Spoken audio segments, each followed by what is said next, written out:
this would be 2 to the 4th. And this would be 2 to the 5th. Okay? That's first. Then we need to multiply the exponents. I'm finding a lot of guys doing this. This is okay, everybody's doing that. Here, what I'm seeing guys do is multiply the -4, but not the x. Remember, you have to distribute. This should be -16 plus 4x. That's the mistake I'm seeing. Same thing here. I'm seeing everybody multiply the -x by 5, but not the 3. You have to multiply both of them. It's a distributing problem. Okay? Now remember, this is multiplication. When you multiply, you don't multiply the exponents, you add them. So we copy the base. See, 7x and 4x is 11x minus 16.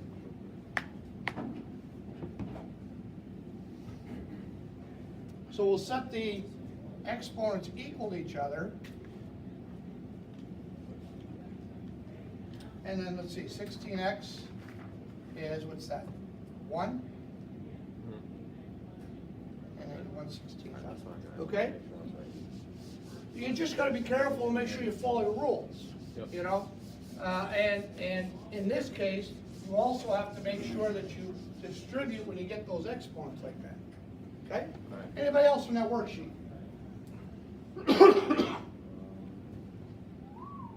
We're good on the worksheet. Okay. How about the problems from last night? Andy with the logs. Difficulties, troubles. Always make sure, look at the answers in the back of the book. You have the odd numbers back there. Well, do you have a question? 90?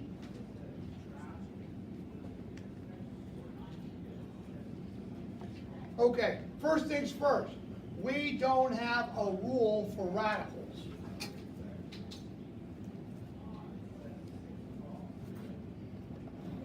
Good with that?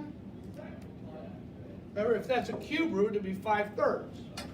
If it's a square root, it's 5/2. And next, remember, after the word log, we should have nothing multiplied, nothing divided, no powers. Well, that's the way it should be finished off. Okay? Yes? 95.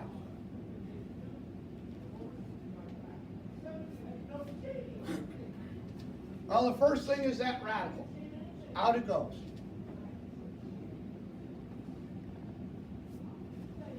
Now, you have a choice.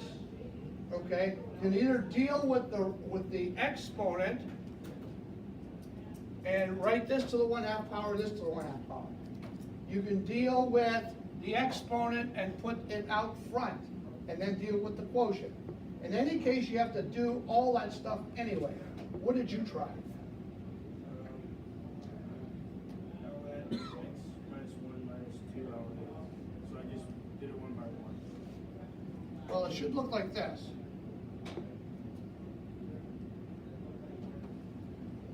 If you raise each part to the 1/2 power.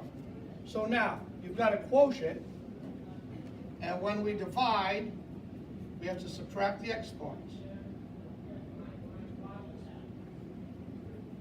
And we still have an exponent right behind the word log, needs to be eliminated.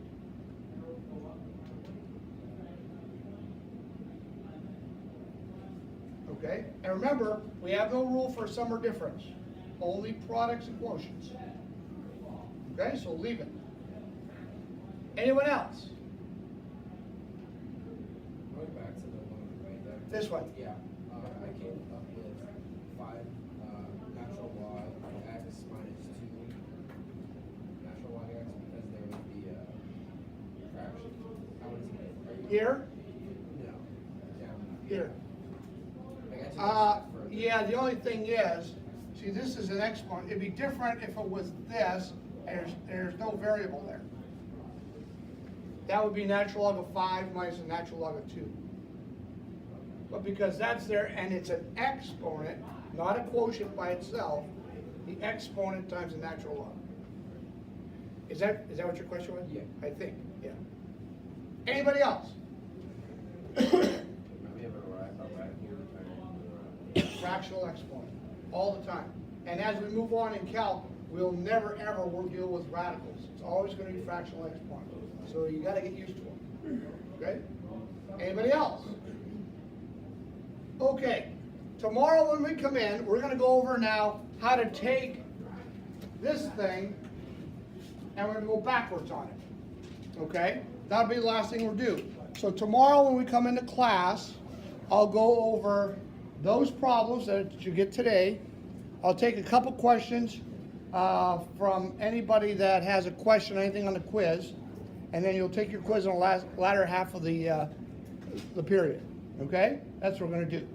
And then you won't have anything to do over the weekend. Okay? All right, here we go.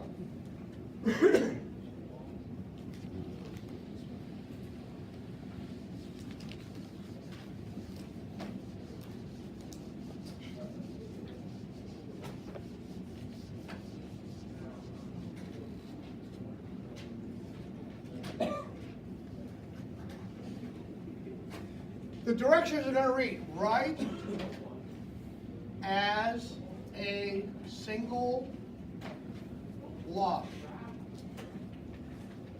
Write as a single log. So at the end, we should have the word log appear only one time, and behind it, we should have products and quotients and fractional exponents, or exponents. Okay, that's what we should have. It's not necessary if you have a fractional exponent to change it back to a radical. I'm okay if you don't. Okay, so you can leave something like x to the 1/2 if you want. If you insist on writing as the square root of x, that's fine. Okay? And your thinking's got to be in the opposite direction. If we have a sum of exponents, then the original operation would have been multiplication. It's as simple as that. If we have logs that are subtracted, that means originally the operation would have been division. If we have 4 times the natural log of x, that means originally we had something raised to a power. Now, of course, they always throw curveballs in. Okay?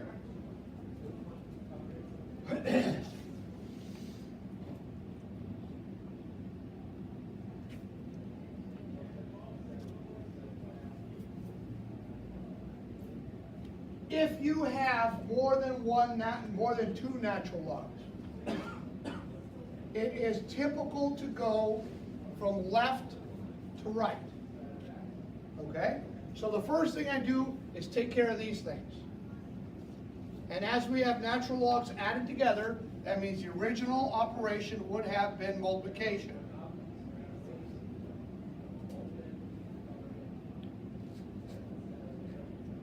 We now have a difference of natural logs. That means originally we should have had a division problem. Now, somebody would say, well, can we go from here to here automatically? Sure, not a problem. If you can handle that, go ahead. But be careful, because they start doing goofy things to you. Okay? For instance,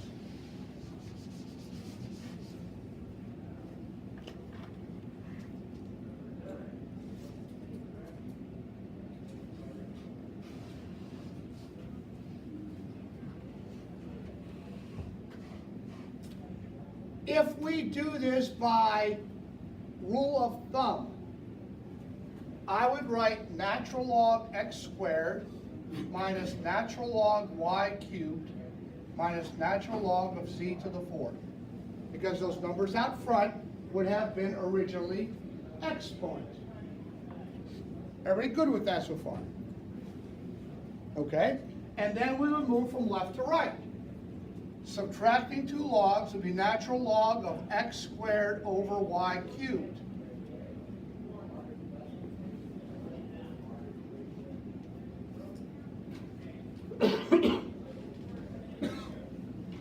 subtracting logs would mean that we had originally a division problem. Now, in algebra, if you have a fraction divided by something, it is normal procedure to invert and multiply.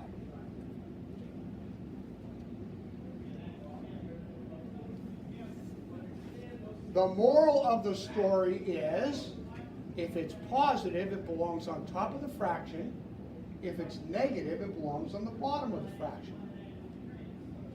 So that no matter how many they give you,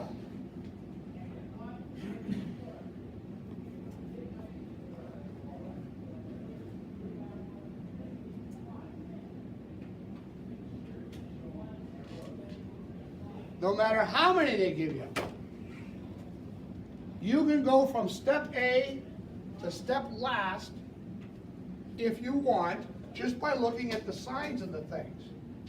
Let's see, this one's positive, this one's positive, this one's negative, negative, negative.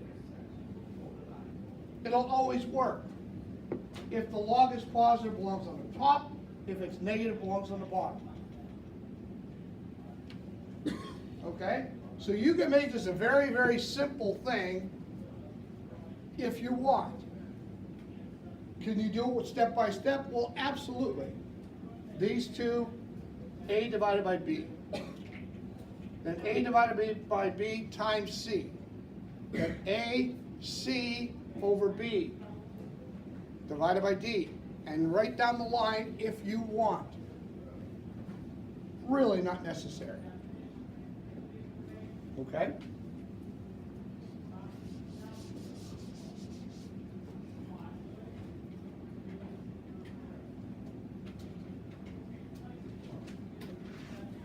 Suppose you have some fractional or fractions in there.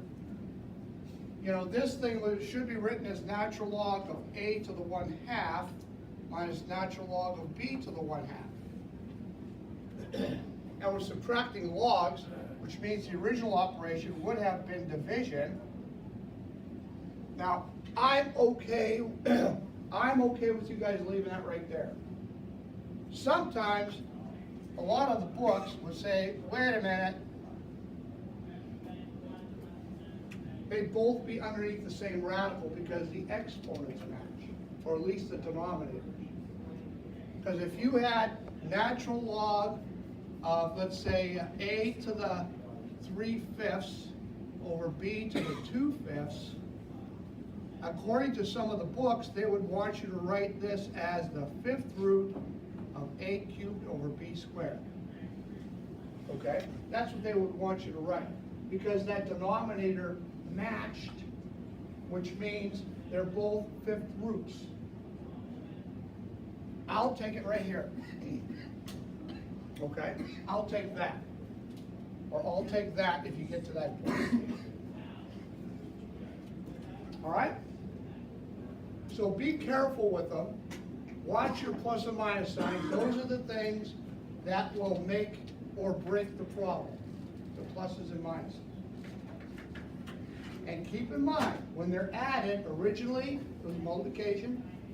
If they're subtracted, it was originally division. And if there's a number out front, originally that was an exponent. So going back and forth, no matter which way, whether you have to break it down or put it back together, the rules are the rules that you're going to follow. They're the same. They're not going to change. Okay? And later on in calc, what's going to happen is that you're going to be able to take a problem that probably be kind of difficult to do. And if you know the laws of logarithms, it can make it a pretty simple problem to do. Because we're just going to change everything to sums and differences. And that's a heck of a lot easier down the line, you'll find out. Okay? Questions? Any other questions on anything, first of all, you might see on the quiz tomorrow? All we had for tomorrow's quiz are exponents. We had exponential equations. That was a big worksheet you had. and we had the laws of logarithms, last 2 days. Okay? That's basically all it is. And it's on one side of a sheet of paper, there's only a few problems, it'll take you probably no time at all right? So when we come in tomorrow, we'll check these problems and go over them, page 54.